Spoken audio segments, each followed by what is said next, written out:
बिस्मिल्लाहिर्रहमानिर्रहीम अस्सलामुअलैकुम। कैसे हैं आप सब लोग। आपका अपना मेज़बान जावेद इकबाल आपके अपने यूट्यूब चैनल पे शाम का प्रोग्राम लेकर पेश खिदमत है। सलाम कबूल करें। आज का पहला प्रोग्राम है और पहले प्रोग्राम शाम के वक्त का हस्बे वादा शाम का जो पहला सेगमेंट होता है वो होता है आज की कहानी। कहानी मैं पेश करता हूँ नाजरीन, आपकी दिलचस्पी और आपकी खुशी के लिए। आपको उम्मीद है आपको पसंद आएगी। कहानी कुछ इस तरह से है कि आपने एक मुहावरा सुना हुआ होगा, अंधेर नगरी चौपट राजा। ये पूरा मुहावरा कुछ इस तरह से है कि अंधेर नगरी चौपट राजा, टके शेर टके शेर भाजी, टके शेर खाजा। भाजी कहते हैं मिठाई को और खाजा कहते हैं दूसरी खाने पीने वाली रोज़मर्रा की चीज़ें, जैसे सब्ज़ी है, दालें हैं, रोटी है, या इस तरह की चीज़ों को कहते हैं खाजा। और जो भाजी होती है वो मिठाई होती है। अब ये दोनों का भाव या कीमत एक जैसी तो नहीं हो सकती ना। अब टका किसे कहते हैं पहले हम ये समझ लें। पुराने वक्तों में, आज से 40-50 साल पहले की बात है, हमारे बचपन में, शायद आप जो नौजवान हैं आपने तो ना सुना हो, लेकिन मैं आपको बताता हूँ कि 1 रुपए में 100 पैसे हुआ करते थे। 1 पैसे का भी एक सिक्का था। सिक्के 100 सिक्के इकट्ठे करें, पैसे पैसे के 1 रुपया बनता था, और 3 पैसे जमा करने से जो रकम जमा होती थी उसे टका कहते हैं। और 2 टकों का एक आना बनता था, और 4 आनों का एक चवन्नी, और 2 चवन्नियों की एक अठन्नी या धेला। लफ्ज़ आपने आजकल बड़ा सुना होगा, एक नामवर सियासतदान की ज़ुबान से, धेले का नाम। वो धेले का मतलब होता है आधा रुपया। ये अब तो खैर नहीं है, अब तो इसका कॉन्सेप्ट ही ख़त्म हो चुका है, तसव्वुर ही नहीं रहा। पहले ज़माने में, आज से 40 साल, आधी सदी पहले की बात हो रही है। तो मुहावरा कुछ इस तरह से है, अंधेर नगरी चौपट राजा, टके शेर भाजी, टके शेर खाजा। अंधेर नगरी वो आबादी, वो मुल्क, वो देहात, वो शहर जहाँ पे इंसाफ नाम की कोई चीज़ ना हो, गधे और घोड़े की कीमत एक हो, जहाँ पे सोने और चांदी की कीमत एक जैसी। ये कैसे हो सकता है कि आपको उसी भाव, उसी कीमत पे सब्ज़ी मिले और उसी कीमत पे आपको मिठाई भी मिले। मसलन 22 रुपए किलो बैंगन है, और 22 रुपए किलो आपको बर्फ़ी कहाँ से मिलेगी? अगर कहीं से मिलती है तो वो अंधेर नगरी है, जुल्म और नाइंसाफ़ी की बस्ती है। कहानी इसके पीछे जो छुपी हुई है कि ये मुहावरा बना कैसे, वो कुछ इस तरह से है कि एक गुरु और एक चेला, पुराने वक्तों की बात है, एक मुल्क से दूसरे मुल्क या एक शहर से दूसरे शहर दूर दराज के लिए सफ़र पे निकले किसी काम से। अपने वक्त की सवारी पे सवार हो गए, चलते जा रहे थे। सवारियां उस वक्त हुआ करती थी गधा, घोड़ा या फिर ऊंट। रास्ते में उन्हें शाम हो जाती है और एक शहर के करीब वो डेरा लगा लेते। गुरु और उस्ताद, चेला यानी उस्ताद और शागिर्द। गुरु जो है अपने शागिर्द से कहता है, बच्चे जा जाके शहर से ये 1 रुपया लो और जाके खाने पीने के लिए कुछ चीज़ें ले आओ। हम खाते हैं बैठ के और रात यहाँ गुजारते हैं, सुबह अगला सफ़र शुरू करेंगे। चेला वापस आता है तो उसके पास मिठाई भी, गोश्त भी, तरह तरह के खाने भी, रोटियां भी, चावल भी। उसने बकायदा अपना घोड़ा लदा हुआ था उसका। उस्ताद ने पूछा, 1 रुपए में ये सारी चीज़ें कैसे ले आए हो? उसने कहा, उस्ताद जी मैं शहर में एंटर हुआ हूँ, मैंने शहर वालों से पूछा, जिससे भी मैंने जिस चीज़ का भाव या कीमत पूछी है ना, उसने कहा जी टके शेर, यानी 3 पैसे की किलो। इसलिए मुझे 1 रुपए में ये सारी चीज़ें मिल गई हैं, मैं तो बड़ा खुश हूँ। इतना सस्ता शहर तो मैंने दुनिया में कभी नहीं देखा ना सुना, और इतना खाना और बेहतरीन खाना तो मैंने सारी उम्र नहीं खाया जो अब खाने को मिलेगा, शुक्र है अल्लाह का। उस्ताद ने कहा देखो, गुरु ने कहा देखो, जहाँ इस तरह का रहन सहन हो, तहजीब व तमद्दन हो ना, जहाँ किसी बड़े छोटे की, महंगे सस्ते की कोई तमीज़ ना हो, या जहाँ बड़े छोटे का कोई ख्याल ना हो, कोई लिहाज ना हो, उसे अंधेर नगरी कहते हैं। और वहाँ पे मुस्तकिल सुकूनत इख्तियार करना या रहाइश रखना ख़तरे से खाली नहीं होता। लिहाजा यहाँ से चलने वाली बात करें, यहाँ से खिसक लें, जान की आफियत इसी में है। अब गुरु ने तो कह दिया, चेले ने सुन लिया चारों नाचार, लेकिन चेले की नीयत में फतूर आ गया। उसने कहा, मैंने सारी उम्र इस तरह के खाने नहीं खाए, इतना बड़ा हो गया हूँ, और मैं तो भूख बर्दाश्त बर्दाश्त कर कर के सुख सड़ के तीला हुआ। अब मुझे कुछ खाने को मिला तो कहते हैं यहाँ रहना नहीं है। उस्ताद सुबह रवाना हुआ। चेले ने जिद करी, जी उस्ताद जी मैंने तो यहीं पे रहना है, आप जहाँ मर्जी जाए। उस्ताद ने कहा, देखो यहाँ पे रहकर पछताओगे, खैर तुम जिद कर रहे हो तो रह लो, लेकिन ये मेरी अंगूठी आप अपने पास रख लो। जब आप किसी मुसीबत में गिरफ्तार हो जाओ या किसी प्रॉब्लम में फंस जाओ, तो ये अंगूठी जो ये है ना आपकी, उंगली से उतार के मुंह में डाल लेना। मैं फौरी तौर पर तुम्हारी इमदाद और मदद के लिए उसी मौके पर उसी वक्त पहुंच जाऊंगा। वो शहर में गया जनाब, उसने खाना पीना शुरू किया। खा खा के वो 2 महीने में जनाब वो बैल की तरह मोटा ताज़ा और हट्टा कट्टा हो गया। सेहत बन गई, ये यहाँ पे गर्दन आ गई। अब वाकया कुछ यूं हुआ कि एक दिन वो चलते चलते शहर के किनारे पहुंचा, जहां पे राज एक मिस्त्री दीवार तामीर कर रहा था। उसके साथ बातें करने लग गया। वो दीवार इत्तेफाक से गिर गई जो जेर तामीर थी अभी, और हमसायों की बकरी उसके नीचे आके मर गई। वो हमसायों ने उस मिस्त्री को भी पकड़ा और अपनी मरी हुई बकरी को भी, और अपने बादशाह के पास यानी राजा के पास लेके दरबार में चले गए कि हमें इंसाफ चाहिए। सारा किस्सा उन्हें सुनाया। बादशाह सलामत ने फौरी हुक्म दिया कि इंसाफ का तकाजा ये है कि इस मिस्त्री को फांसी पे लटका दिया जाए। अब ये सोचें, मिस्त्री कहने लगा, सरकार बकरी मरी है और उसके बदले इंसान को फांसी चढ़ा दिया जाए। उन्होंने कहा, नहीं, हमने जो फैसला सुनाना था सुना दिया, अब इस पे अमल दरामद होगा और कुछ नहीं।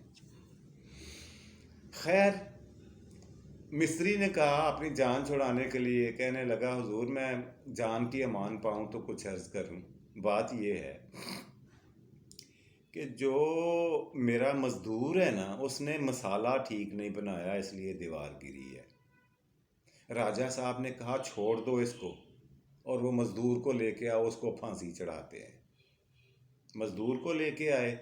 मज़दूर ने कहा, सरकार मेरी कोई इसमें गलती कुताही नहीं है, मैं आपको असलियत बताता हूँ। मेरा जो मशकीज़े वाला पानी है ना, जिसमें मैं पानी भर के लाता हूँ, उसका साइज़ जो है वो रूटीन से बड़ा है। उसको जिस चरवाहे ने ये से चमड़ा बेचा है, जिससे ये मशकीज़ा बना है, ये कसूर सारा उसका है, उसको फांसी दें। उन्होंने कहा, बिल्कुल ठीक कह रहा है मज़दूर, इसको छोड़ो, चरवाहे को लेके आओ। चरवाहे को बुलाया गया। अभी आगे आगे देखिए होता क्या। नाजरीन आप सुन रहे हैं ना, अंधेर नगरी और चौपट राज क्या होता है, आगे आगे देखिए। मजदूर वो चरवाहे को लेके आए जनाब, सिपाही। उससे पूछा कि यार ये वाकया हुआ है और तुझे फांसी देने लगे हैं। उसने कहा, सरकार इसमें मेरा तो कोई कसूर ही नहीं है। मेरी जो नॉर्मल साइज़ की भेड़ें थी ना, वो चोरों ने चुरा ली हैं। 1 महीना पहले मैंने जाके इलाके के थानेदार के पास रपट दर्ज करवाई है, उस थानेदार ने कोई कार्रवाई नहीं की। इस वजह से फिर मुझे मजबूरन बड़ी भेड़ ज़बह करनी पड़ी, और उसका चमड़ा भी बड़ा था, तो फिर मुझे वो बड़ा चमड़ा ही मार्केट में फ़रोख्त करना पड़ा मशकीज़ा बनाने के लिए। उसने बादशाह सलामत ने कहा, बिल्कुल ठीक कह रहा है, वो थानेदार को लेके आओ, उसको फांसी पे लटकाओ, इस बेचारे का क्या कसूर है, इसको छोड़ दो। सिपाही जाके थानेदार को ले आए। उन्होंने कहा, बादशाह सलामत ने कहा, अब इसको सफाई का मौका भी नहीं देना, पहले ही शाम हो गई है, एक ही केस अभी तक नहीं हमसे निपटा, तो जल्दी जल्दी करके हमने इसको थानेदार साहब को फांसी दे देनी है। थानेदार बेचारा इत्तेफाक से सेहत के हाथों तंग था, पतला सा दुबला सा, और पतली गर्दन वाला। उसको लाके जनाब फांसी घाट पे खड़ा किया, उसके गले में फांसी डाली, जल्लाद ने लीवर खींचा तो गला गर्दन पतली होने की वजह से वो जो रस्सी थी निकल गई। 4-6 दफ़ा इस कोशिश के बावजूद वो रस्सी उसके गले में ठहरी नहीं गर्दन पे। मुलाजमीन ने अर्ज़ किया, राजा साहब प्रॉब्लम ये है, मुसीबत ये है कि इसके गले में ये रस्सी फिट नहीं आ रही। अब उसने बादशाह सलामत ने फाइनल हुक्म क्या दिया, उन्होंने कहा कि पूरे शहर में घूम जाओ, फैल जाओ और फौरी तौर पर ऐसा बंदा तलाश करो जिसकी गर्दन मोटी हो, जिसकी गर्दन में ये रस्सी फिट आ जाए, उसको फांसी दे देते हैं ताकि इंसाफ के तकाजे पूरे हों। अब इंसाफ भी तो करना है ना मैंने। अब देखते जाएं अंधेर नगरी में इंसाफ कैसा होता है। वो जाके जनाब फिरना शुरू हो गए शहर में। अब वही चेला एक जगह पे बैठ के बहुत सारे खाने और फ्रूट आगे अब टेबल पे रख के मज़े से खाए जा रहा था। छाबड़ छाबड़ हो रही थी। उन्होंने कुछ नहीं पूछा, मुलाजमीन ने, सिपाहियों ने उससे कोई सवाल नहीं किया। उसे हथकड़ी लगाई और घसीटते हुए लेके आए दरबार में। उसको फांसी घाट पे चढ़ाया और उसको जब उसको रसा पहनाया तो उसने कहा कि ये बादशाह सलामत, अगर जान की अमान पाऊं तो मेरी एक अर्जी है, मरने वाले से आखिरी ख्वाहिश तो पूछा करते हैं, ये हर जगह होता है, ये असूल है। बादशाह सलामत ने कहा, राजा साहब ने कहा बताओ क्या चाहते हो। उसने कहा जी मैं अपने गुरु से मुलाकात करना चाहता हूँ, सिर्फ 5 मिनट के लिए। उन्होंने कहा आपका गुरु कहाँ से लाएं? कहता है अभी आ जाएगा। उसने अपनी यूं वाली अपनी रिंग उतारी, अंगूठी उतारी, उंगली से मुंह में डाली और गुरु हाजिर हुआ। गुरु के गले लग के पूरी स्टोरी सुनाई और बड़ा रोया। गुरु ने कहा कि मैंने तुम्हें समझाया था ना, जहाँ अंधेर नगरी हो ना वहाँ राजा भी चौपट होता है, यानी अदल पसंद नहीं होता, इंसाफ नाम की कोई चीज़ वहाँ नहीं होती। चेला कहता सरकार मैंने आपको ताने मैंने सुनने के लिए नहीं बुलाया, मेरी इमदाद करें, मेरी जान छुड़ाएं, यहाँ से मेरी जान बख्शी करवाने की कोई तदबीर करें। गुरु ने कहा अच्छा कुछ करता हूँ। गुरु ने ज़ोर ज़ोर से शोर करना शुरू कर दिया। कहता है इसको उतारें फौरी तौर पे, बादशाह सलामत, राजा सलामत, आपका दरबार कायम रहे, आपकी उम्र दराजी हो, आपकी सल्तनत लंबी चौड़ी हो जाए, आपकी दुआएं हैं ढेरों, इसको उतारें, मुझे फांसी पे लटकाएं। राजा ने पूछा वो क्यों? कहता जी मैं असल में एक आलम फाजल आदमी हूँ, पढ़ा लिखा हूँ, मेरे पास मैंने अपने हिसाब और किताब के मुताबिक कैलकुलेशन की है, ये सेम वो घड़ी है जिस वक्त जब कोई फांसी चढ़ेगा ना तो बगैर हिसाब किताब के जन्नत में जाएगा। तो इससे बेहतर घड़ी और कौन सी हो सकती है मरने के लिए? मैं तो इस घड़ी की मुद्दतों सालों से तलाश में था।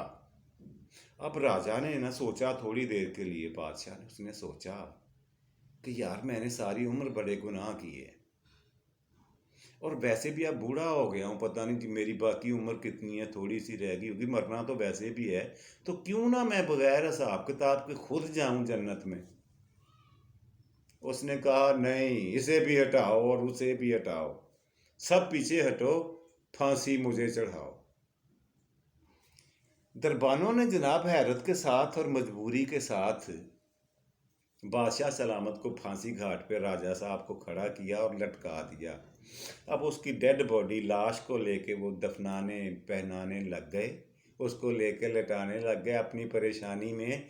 और गुरु ने कहा राजा से, गुरु ने कहा अपने शागिर्द चेले से, कहता है यहाँ से अब फुटो, यहाँ से चलते बनो, 9-2-11 हो जाओ। अच्छा 9-2-11 के पीछे भी एक कहानी है, वो भी आपको सुनाऊंगा, वो भी बड़े मज़े की है, वो भी लेकिन इस वक्त नहीं, इस वक्त प्रोग्राम का हमारे पास वक्त महदूद होता है, हमने एक ख़ास प्रोग्राम एक ख़ास वक्त के अंदर मुकम्मल करना होता है और तीनों सेगमेंट भी पूरे करने होते हैं।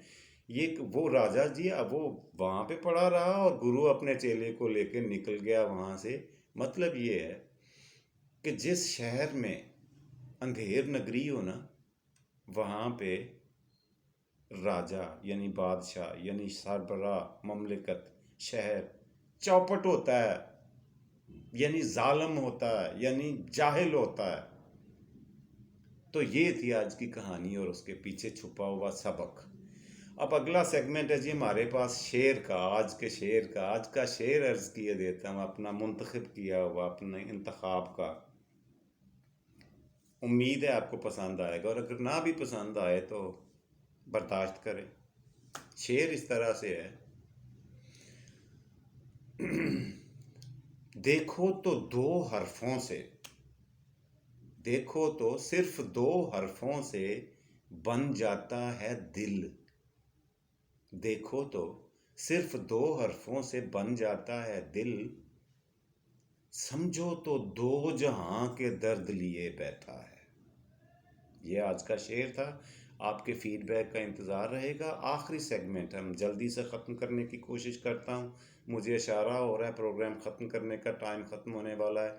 आखिरी सेगमेंट है आज के सवाल का। सवाल आपसे पहला है, क्योंकि बहुत ही आसान पूछता हूँ, उम्मीद है आप सबको जवाब आता होगा, लेकिन गूगल ना करें। अगर किसी को नहीं आता तो शर्मिंदगी महसूस करने की ज़रूरत नहीं है, कल इसी वक्त आपको बता दूंगा। सवाल ये है कि हमारा मक्का मदीना, मदीना मुनव्वरा शहर जो है मदीना, इसका पुराना नाम आपने मुझे बताना है। सीधी सी और आसान सी बात है, और उम्मीद है आप सारे जिनको आता है वो कमेंट्स में लिख दें। कल मैं इसी वक्त इंशाल्लाह इसी प्रोग्राम में आपको इसका जवाब भी बता दूंगा।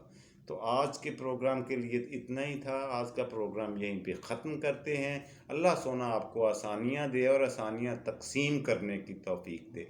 खुश रहें, खुश रखें अपने घर वालों का, अपने सब प्यारों का, रिश्तेदारों का, हमसायों का, सब का ढेर सारा ख्याल रखिएगा। अल्लाह निगहबान।